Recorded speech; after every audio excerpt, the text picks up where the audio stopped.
Welcome back, Hitting the Field family. I'm your main show host, Dominic Moeller. And put your helmet, put your pads on, because we're gearing up for a football episode today. We're talking NFL for the first segment, college football for the second segment. And just like my jacket, I'm currently blue right now because both my teams suck. We'll get to that. So stick around, because Hitting the Field starts right now.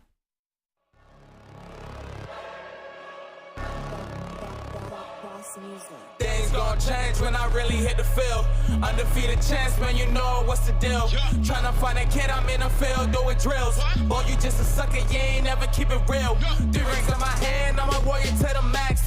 When I hang it up, they gon' have to give me plaques. Step up in the building and I only bring the facts. When I make a highlight, they gon' replay, run it back. Okay, always locked in, I don't got time to lax. Saying he the best, he could take a lap. Batted 1,000 when you check the stats. Boy, is you ready? You ain't gotta ask.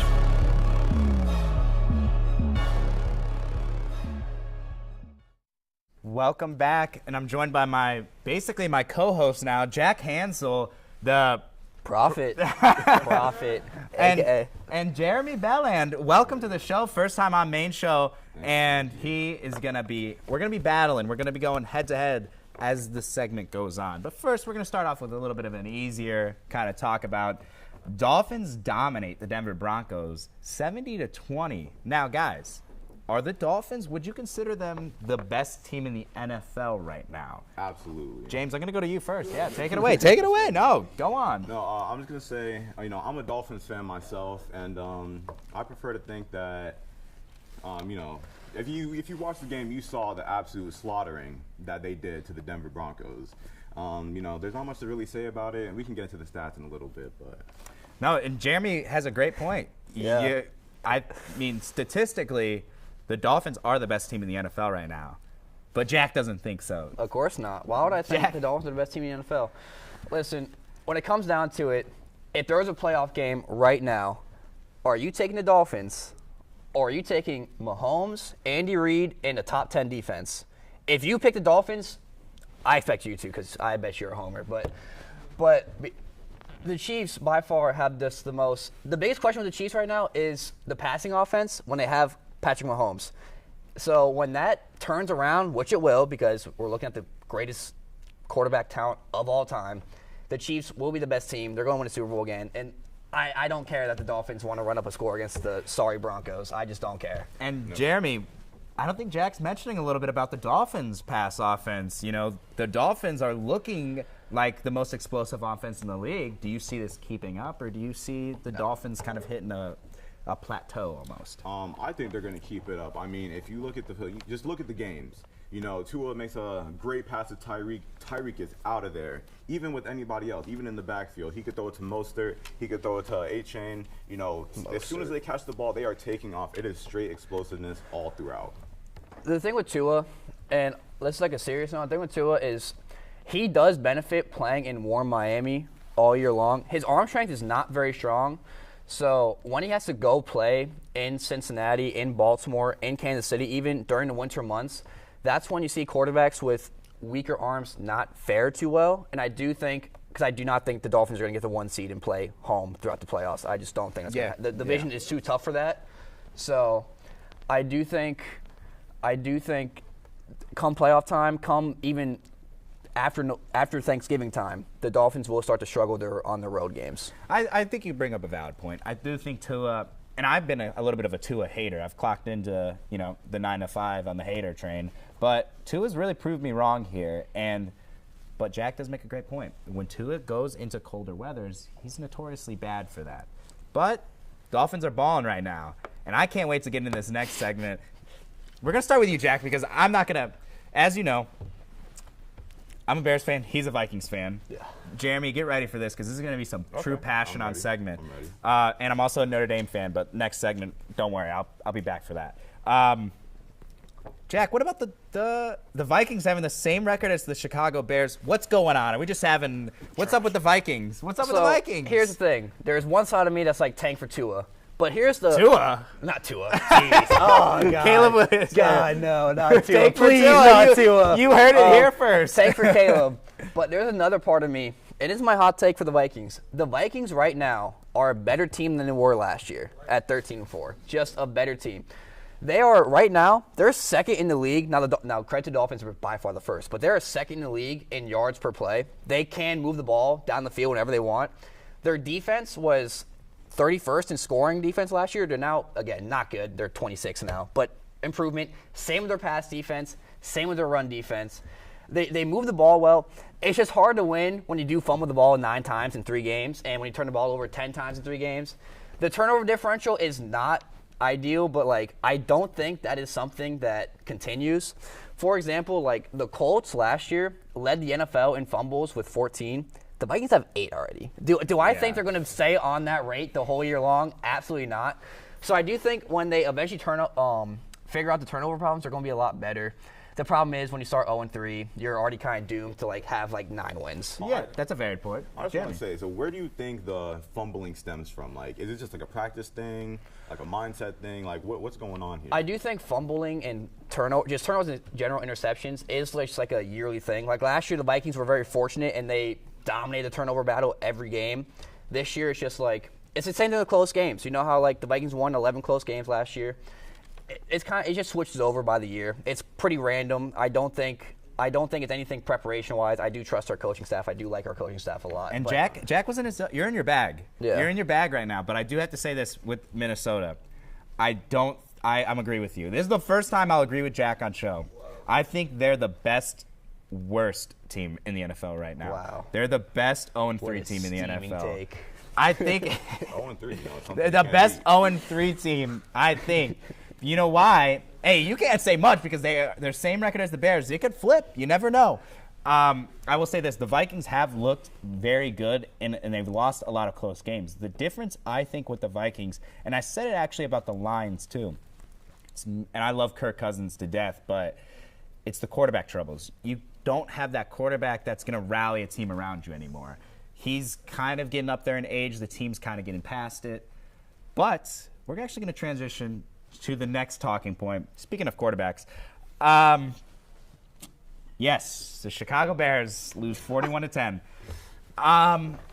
Justin Fields, I don't even know right now. I think it's Eberflus. I'd rather have a talking squirrel as a coach. I don't even know. I'd rather have Flat Stanley do the job because it's horrible right now. I don't even know much to say about the Bears. They look in every asset terrible. I would much rather have Georgia's whole team come over to the NFL and we would play with Georgia's team because we need a completely new. Atrocious take. That is not an atrocious take. Our defense couldn't stop a snail. Our defense can't do anything when it comes. I get it. It's the Chiefs. Our offense just can't pass the ball. Georgia almost lost to South Carolina 2 weeks ago. I don't care. I do not care. At least they have winning DNA. We don't have any DNA. Kansas City, pretty close. We lost all of our chromosomes when it comes to winning with the Bears. At least you guys have a really good defensive coordinator. Oh, wait. He went in the tubes a little bit, but he had a little bit of his off-field issues. But let's not talk about that guy, dude. He's kind of going back. We're not going to talk about Allen. I think his name's Alan Williams. Is that correct? You would know more than me. I'll ask the FBI. We have Eberflus calling the defensive plays. Wow. Look him Jeremy, up in the county prison. What do you think of the Bears? Because this is going to be a tale to take here. So what do I think about the Bears? I think overall it's just, it's a downward spiral within the organization. You saw how Justin Fields played yesterday. It was terrible. It was atrocious. There's not really much you could really say positively about them. I'm trying to find it, and I can't. I can't really. It's like searching for a needle in a haystack to say some good things about the Bears. Their uniforms look cool. That's about it. That's the only good thing you could say, and it sucks because I was so high and mighty on them. Now, Jack, I'm going to let you have the last word on the Bears before we move past the Bears. What do you have to say? What are your final remarks on the Bears? I'm letting him have his cake and eat it too. Well, that's interesting. It's pretty easy to say the Bears are bad, so I'm going to take it a step further. The Bears are just single-handedly the worst ran organization in football. I actually don't disagree with you. They haven't been able to develop a quarterback. They haven't been able to put a winning product on the field in forever. And now it's not everyone's seen because it's a week old now, but like Justin Jefferson in his 4th season has more receiving yards in the whole, than anyone in Bears franchise history. Again, it's the beginning of his 4th season. So they can't put together a winning team. They never get the coaching hire right. And for right now, I liked the GM Ryan Pace, but it was Poles or Pace. It's one of the two. Yeah, he's a good GM. Well, I thought so, but then they had. Yeah, then they're putting on this team and they're awful. So. Yeah, I mean, I want to get past the Bears. That's part one of why I chose the blue coat today, because we're sad right now. But we'll get the next segment. Part 2 is gonna be even worse. But Monday night doubleheader, Eagles versus Buccaneers. I don't even think that's gonna be a game. I'm sorry, Ty Patton. Eagles are gonna absolutely clean the Buccaneers. I think the Eagles are the best team in the NFL, and I'll ride by that. Oh wow, I'll ride by steaming. that. Ride by that. Right. They have the toughest schedule, and they're 3-0 right now. They have the toughest schedule in the NFL, hands down. And it is actually, if you want to go on any website, it's ranked number 1 too. Second game, Rams versus Bengals. Bengals, we don't worry, you can talk about it. We'll talk about it. Okay. But Rams, Bengals trying to get better, trying to push over the hump. They've had a rough couple weeks against the Rams team, who's doing way better than most people have predicted. So, who do you think is going to take the Monday night crown? Which team is going to play the best out of those 4? Which team is going to play the best, and who are the winners? We'll go a little quick fire with it. Who do you think is going to be the best performing team on Monday night, and who is going to win? Eagles, Bucks, Rams, Bengals. We said Eagles versus who? Eagles versus Bucks. So who wins that game? I'm probably gonna go with the Eagles on that one. It seems likely from how they've been playing so far. And then the other team, who Rams and Bengals. I don't know. I feel like I'm gonna go with the Rams on this one. That's a I feel like valid I like the Rams a lot. I like how they play, so I'm gonna roll with them today. And so out of those two, Eagles and Rams, who performs the best? Who wins? There's one most answer for this, and if you do not say it, you're wrong. I'm gonna go. Personally, I'm just gonna go with the Eagles. Yep. I think they're. I thought I said player. Oh no. Okay. I think the Eagles have a very solid team, and I think the way that they perform, it's truly something to look at, something to appreciate. Okay, Jack. Eagles, Bucks, who wins? The Eagles have not even been that good this year. I don't know what you're talking about. Eagles have not been that good this year. I do think the Eagles do win, just because I do think the Bucks are super overperforming. Todd Bowles is not a good coach, believe it or not. Hot take, I know. But Todd Bowles is not a good coach. Eagles should win. I do think the Rams are going to win over the Bengals? Beat the Bengals. I don't think Joe Burrow plays. I do think there is an argument to be made, especially with the Rodgers injury and how he had his whole calf issue that led to an Achilles. We're seeing the same thing with Joe Burrow, a calf issue. They don't want that to lead to Achilles. I know they're 0-2, but when you sign that guy for like $500 million, you're not going to play him. You're not going to rush him back. So I do think the Rams do win. When it comes to best performer, I'm going to go with the Rams again. Again, Jalen Hurts has not even thrown for 200 yards this season. Oh, wow. I don't even know what this Jalen Hurts talk is about, but I do think the best player on the field this Monday night will be my boy, Puka Nacua. Oh, my God. We love ourselves some Puka, and we need him for fantasy. And that's his fantasy. So, Puka. That's his fantasy. Puka, I need another 20-target game out of you tonight. Yeah, I mean, I agree with most of them. I don't think Joe Burrow should play. I think they need to give him the rest he deserves. And I have the same picks, Eagles and Rams. And I think the Eagles actually are the best performing team. Not a shot. But that's going to be a close game. Yeah. And we'll be right back, actually. We're going to take a little bit of a break, and we'll be right back with college football. You're not going to want to miss that. So, please, stick around. My name is Ty Patton, and I am a licensed sports therapist. And today I'm here to help 3 people cope with their misfortunate teams. Maddie, when was the last time the Bears won anything? I don't think I've ever experienced that feeling. Maddie, the MVP is not a real award. But it was voted on. By kids, Maddie. Yeah, it was a real award, and I think that's one thing that we can, we made history with that moment. We don't have to talk about Trubisky or the draft because I really don't like to think about that. It really just makes me, I'm sorry. Now, Maddie, is Mitch Trubisky still with the team? No. I'm not sure he's in the NFL. I know Mahomes is, and he was drafted ahead of him. Actually, Mitch Trubisky, it was a bad one. And now we have Justin Fields, who I have belief in. And the worst thing about sports, it's the hope it gives you. Maddie, at times like this, sometimes we as fans like to hold on to what was. Yeah, But my dad sometimes still you- talks you- about the you- 85 Bears like it was yesterday. I texted him yesterday. I was like, how about this Bears game? And he was just like, this is so sad. I You know, watched but with my neighbor's lifelong Bears fan. I watched with them. It was just, you can't describe the feelings that were showcased in that living room. Back. We got a little bit of a new case of guest, Tyler Brownrigg. Welcome on the main show, and Hello. great entrance, right? Yes, And very Camden prepared. Mowry, our very own producer, coming on, and we're gonna be talking college football. It's gonna be a battle of grits. We're gonna save it. I'm ready. We're gonna save it. I'm We're ready. gonna Don't you save it. We're worry. gonna get into it. First, an easier game to talk about: Florida State versus Clemson. Now, Florida State pulls off a big upset in OT against Clemson. And what are the big questions that are kind of being asked with this game? Do you guys think Clemson's going to be I know mainly you want it. over? You want it. Or do you think Florida State's just the better He's gotta team? scroll up. He's like, just He's listen. scrolling up. I don't need it. The dynasty is over, Clemson. It's gone. Dabo Swinney is a washed fraud. Oh, Listen, wow. you need to adapt with the world of college football as it is today. Dabo famously said, if you start paying the players, that's when you lose me. That's when I'm gone. Yet here he is, still here, collecting his checks for Clemson, and he can't even win anymore.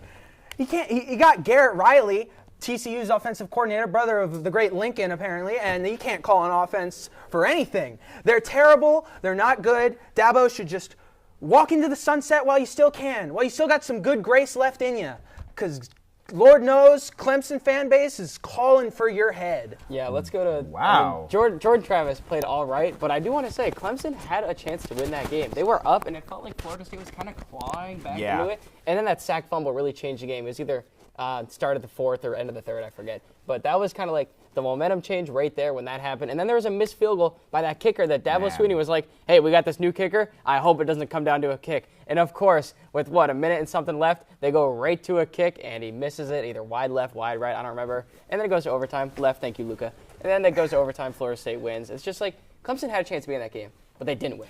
I think Florida State actually didn't look – they always look bad in the first half. I think they're a very second-half team. But Yeah. I think the big talk was Clemson losing that game. Right. I think Klubnik played great, but the play calling is getting too questionable now. These are these calls that Clemson's making. When you're in a game ahead, you got to keep the foot on the gas. Right. And they just pandered out. And I don't think Jordan Travis is that good either for Florida State. I get he has a hurt shoulder and everything, but around him, I think is what the big thing is. I don't think it gets talked about a lot. His receivers are all studs. Ooh. His running back is putting on for the city right now. And Clemson's defense, humongous disappointment. You came in hot, Tyler. I can't stand Dabo. I'm You so hate him, sick huh? of him. You saw I talked to you about this, the graphic they put up on the game. It was like Florida State transfers this offseason, 17. Clemson, 0. Zero. How- one of how their is that best possible? receivers, Keon Coleman, transfer. And he's Michigan been State, amazing yeah. for him. Trey Benson, great player. I don't know if he's transferred, but hey, he played great. He's He played great.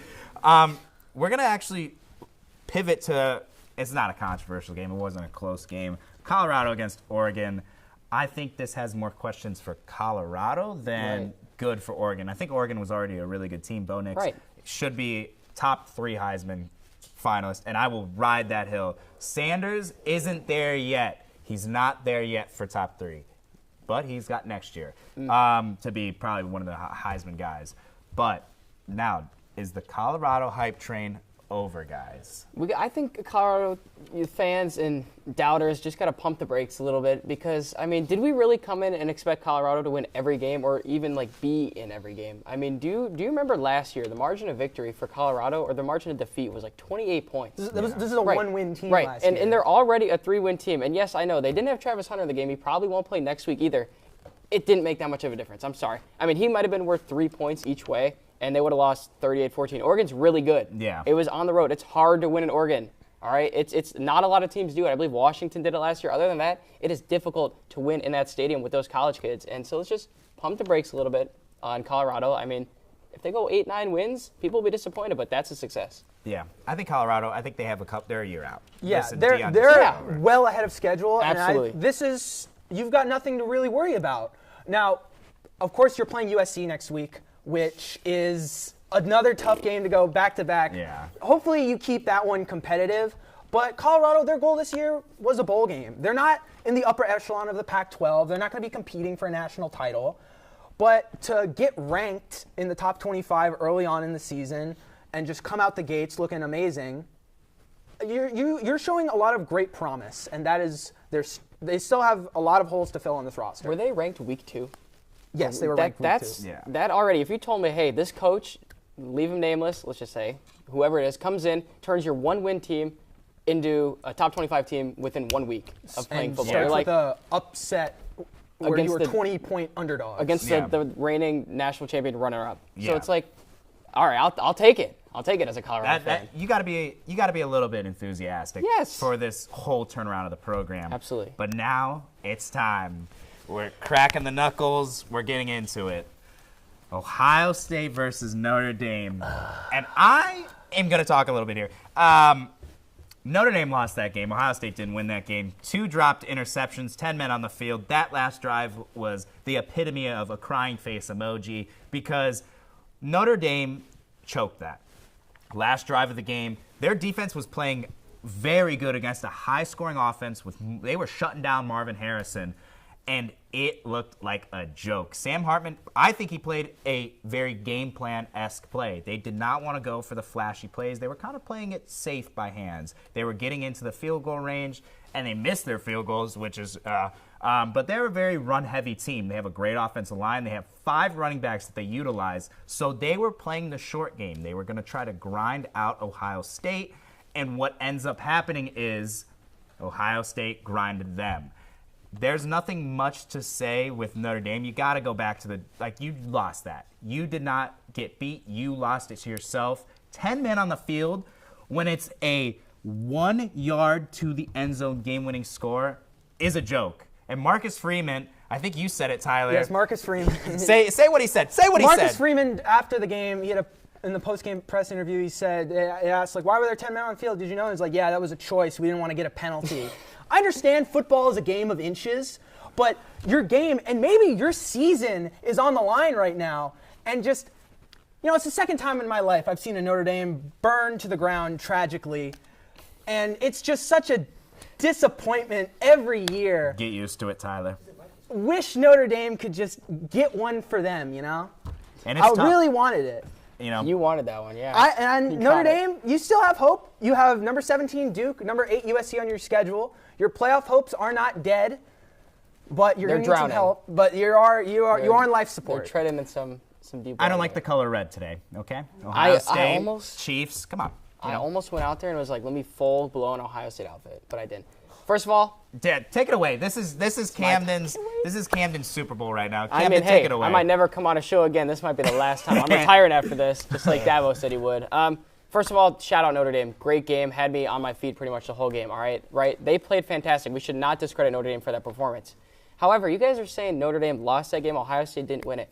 So does that not go in the win column? How does that work? Does only Notre Dame get the loss and Ohio State just goes in the next week? Camden, don't do this to me I'm right confused now. because when Ohio State got the ball with a minute and a half left and that great Notre Dame defense had been stopping them all game, which it was fantastic, it seemed like McCord just kind of drove right down the field, 3rd and 20, 4th and 7, 3rd and 10. Those are going to live in your head forever because, guys, 3rd and 19. 3rd and Yeah. 19. McCord. Don't say 3rd and You guys 19 can say around whatever here. you want about McCord throughout that entire game, but that last drive there cemented him already. He is ahead of where C.J. Stroud was after 4 games. After 4 games, Ohio State had lost to Oregon. C.J. Stroud was benched for McCord. And now McCord has a big win on the road against a top 10 opponent. Yeah, McCord's very good against 10-man defense. Yeah. 10-man defense. His C.J. 10-man Stroud yeah. dominate Notre Dame last year. I will say. I don't know. I don't think he's there at C.J. Stroud yet. Because Not C.J. yet. Stroud made Notre Dame look like the Chicago Those Bears. 21 points he put up last year were fantastic. I know. Yeah. Woo. Hey, I will say this with McCord. I don't think you guys trusted him as much No. through the most of the game. And what changed the game, I think, was trusting him more. You Yes, guys letting were him trying throw to the play, receivers. Yeah, Why let him was throw. yes? There was too many times where a halfback was getting a pass behind the line of scrimmage, or when there was like a 2-yard drag. Like, get Igbuka in space. He was fantastic. Get Marv, a nice ball. I don't care if it's one-on-one. He made that great catch that ended up being incomplete or out of bounds, whatever it was. It was just get your great players in one-on-one situations, draw them up, Ryan Day, and target them. Yeah. Like, they're going to win probably 60% Ryan Day's of play the time. calling needs to be better. I'm not going to This is not sustainable long-term throughout the course of an entire season, and in the playoffs, if they make it there, that will be an Achilles heel. And I 100% agree. Ryan Day's got to, kind of get better. Right. A little quick thing I want to put in there. Estime, the running back for Notre Dame, he needs to hit harder as a runner. He was frozen. Check out the TikTok. He looked like me in the TikTok. Hitting the field. You like that self-promo? That was good, right? We'll be right back, though, because it's top 5 time. And I got a few interesting plays I want to talk about. So stick around, because Hitting the Field, we'll be right back. Hello there, everybody. My name is Dominic Mullen. Welcome to Hitting the Field Network. Our first show that you're going to see on YouTube is Hitting the Field Main Show, hosted by yours truly on Mondays at noon, where you'll see me with a fresh fade and fresh news. I'll also be talking a little bit of the hottest topics in sports, and we are going to be arguing mainly on there. On Tuesdays at noon, you'll see Isaiah De Anda Delgado and Ty Patton on the Combine. Just more of a podcast, laid-back style of a show.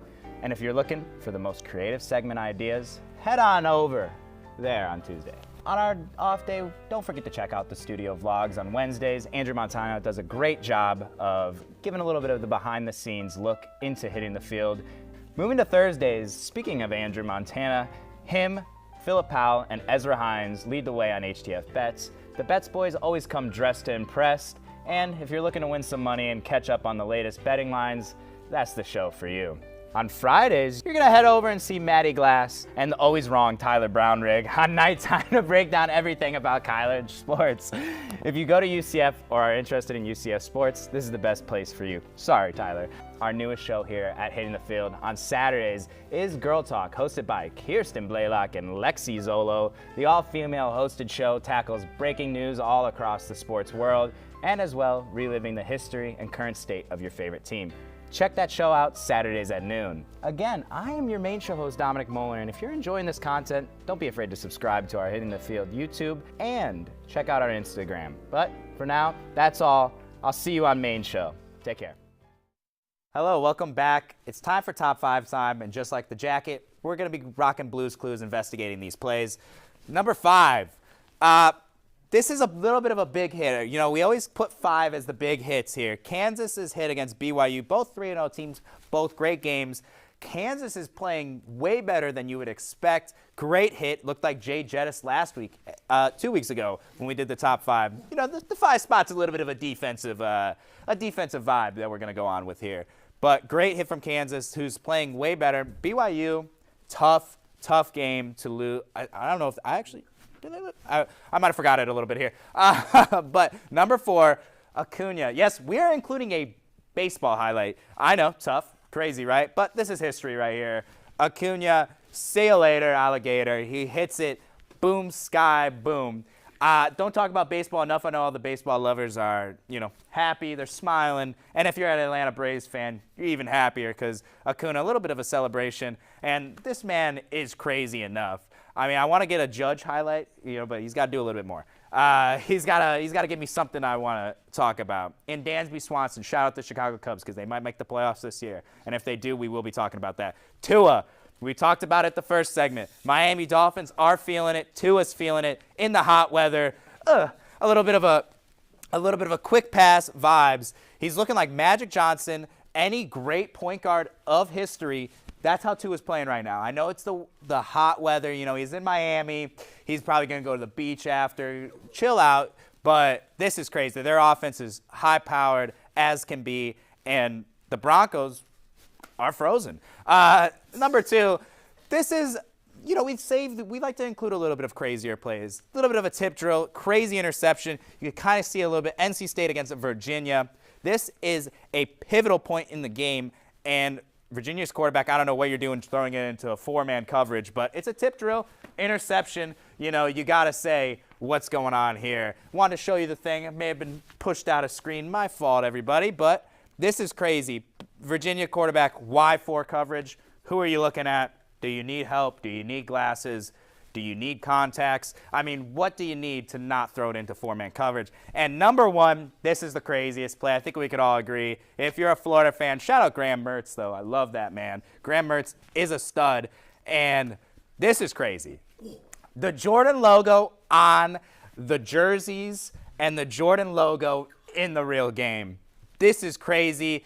I get it, they're playing a terrible team, but if you can make that catch, absorb the contact in a Division I college football game, now look at this. Look at the airtime he gets.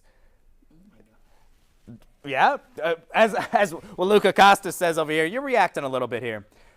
And there's not much to say. That's just number one play, hands down. Now, if you have enjoyed Hitting the Field, thank you so much for watching. Take the pads off, take the helmet off. The football episode is concluding. So, as Ron Burgundy always said, stay classy Hitting the Field. We'll be right back next week.